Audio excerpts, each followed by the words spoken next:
Hi teachers, this video is to show you how to make a practice probe based on passages for language arts students. So I'm under assessment, and then I'm going to go find a passage.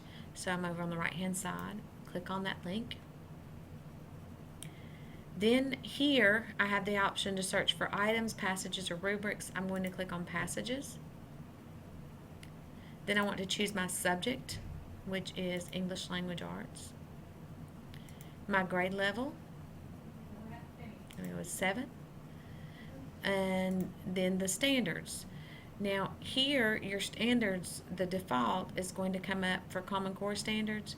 If you want to look at the standards or the questions by SPIs, you need to go down to Performance Indicator State 2008. And you will see that these passages are broken down. Language has 96 passages, and writing, research, logic, informational text, media, and literature. So we can choose any of these items, and so we're going to open up the window here.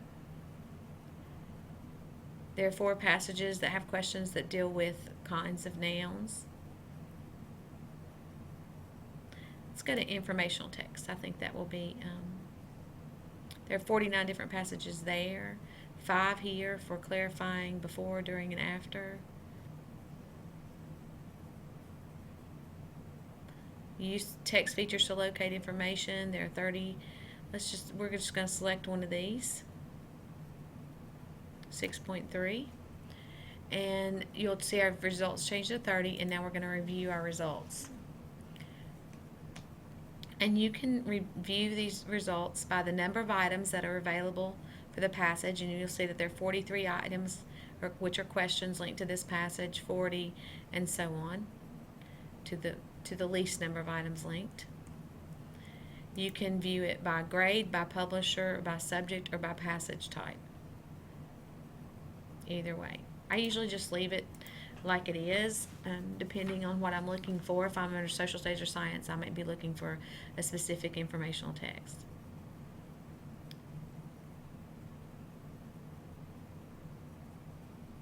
Let's try this passage right here. To view this passage with the items, I'm going to click on the little plus sign, and now I can read this whole passage. If I decide I like that passage about the Charlie Brown and Charles Schutz, then I click on View Here.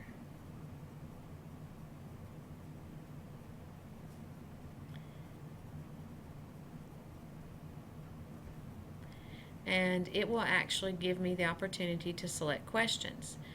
Now, the thing that's not very easy here is the process of selecting questions, but I can go ahead and click Expand All, and I at least can see the question. To actually view the question, I have to click on View. And so it says, what is the section entitled Early Life Mainly About? So it's a main idea question. It tells me over here that this is linked to the Reading Informational Text 7.2 for Common Core, or SPI 6.2 for state performance indicators. So I'm going to go back here to previous page. And so say, I'm going to expand these. And notice right now all of them are selected. I can unselect those or select them all. Probably if I was going to make a practice probe for my students, I would select just questions from different skills, because we always want to be reviewing.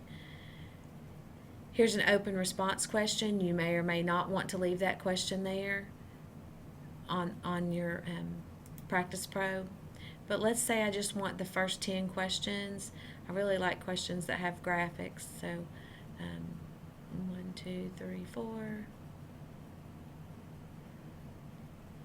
I'm going to keep the ones that I've selected. So let me unselect them here. Okay. And now this one was a main idea question. This has a good word in it, syndicate. You might want students to know that. These are the types of questions. Read the sentence from paragraph. What does the sentence indicate? Right here, they don't really have to read the passage to know that. So they can just read that sentence. So I'm not going to choose that one. What can the reader conclude from paragraph 12? I think that's a higher level.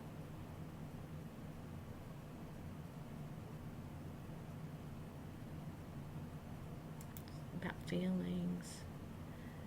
Sadness. There's one I like. I like to just review some grammar here.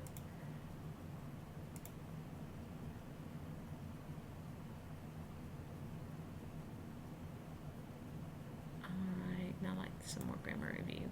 So I've chosen the questions. There's a root word question. Chosen the questions that I like. And now I am ready to select this passage.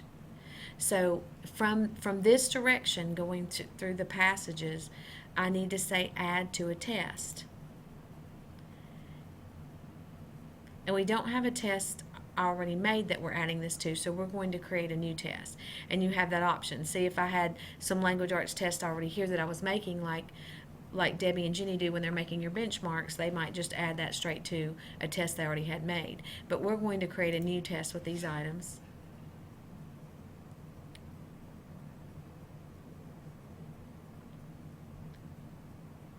So we click on that link. And it does take some time because it's pulling these, and it's going to send you back to the screen.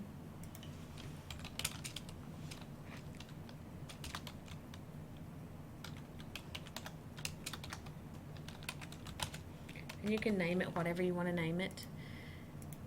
You have options for My Classroom or Common Classroom. This is Language Arts or English Language Arts and Literature. There we go.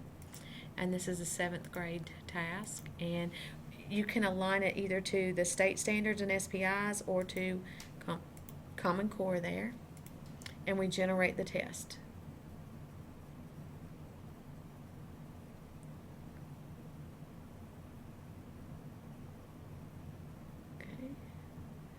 We're going to go to the test detail, and we see the questions that we've chosen.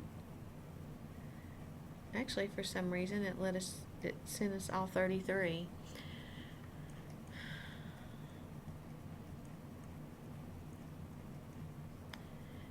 If it does that, and you don't want all 33, and let's make sure that it did have all 33. It did.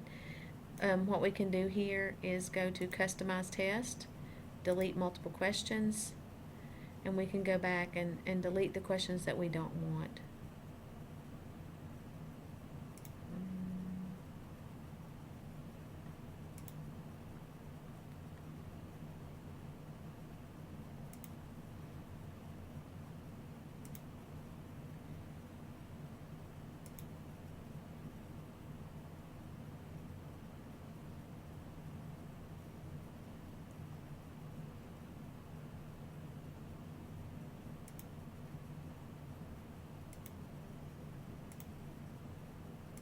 I'm just picking random questions just to get these deleted.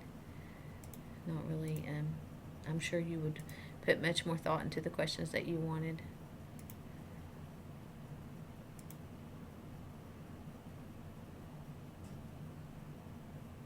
Okay, so say those are the questions I do not want. I'm going to scroll back up to the top and I'm going to click on delete.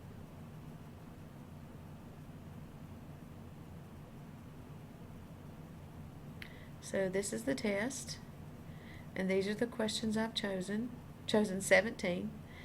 Okay, another option for deleting tests, say this is really just a basic recall question.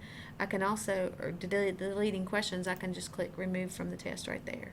So now I have 16. I think I'd like to have one more deleted.